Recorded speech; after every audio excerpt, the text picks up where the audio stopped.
Bugun bomdodda o'qimaganlar. Xudo meni ko'rib turibdi degan tuyg'u yo'qligi uchun o'qimadinglar. Tan olaveringlar, Xudo meni ko'rib turibdi degan tuyg'u yo'q qalbinglarda. Turdinglar, mana shu joyda ehson borligi uchun turdinglar. Ertaga Ilhomjonni ko'ziga ko'z tushganda nima degan odam bo'laman aytuvdi. Lekin ertaga Alloh bilan ro'para bo'lganda nima bo'laman degan tuyg'u yo'qligi uchun bugun namoz o'qimayapsizlar. Kecha ham o'qimadinglar, avvalgi kuni ham o'qimaydilar, oldingi yil ham o'qimaydilar. Agar shu tuyg'u kelmas ekan, ertaga ham keyingi yil ham o'qimaysizlar.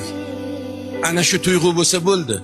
İnsonni tepasida budilnik shart emas, soatini belgilab qo'yib 15 ta kam to'rga 3:30 ga belgilab qo'yishar. Shu tuyg'u bo'lsa bo'ldi. Alloh taoloning o'zi ruhingizni o'zi uyg'otadi. Tur ey banda. Tur, Alloh seni chorlayapti.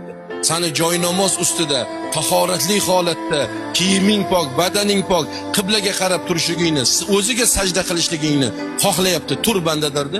Turib bugun bomdodda sunnatini o'qib olgan bo'lardingiz, farzini o'qib olgan bo'lardingiz, bandani oldida ham yuzingiz yoriq, Allohni oldida ham yuzingiz yoriq.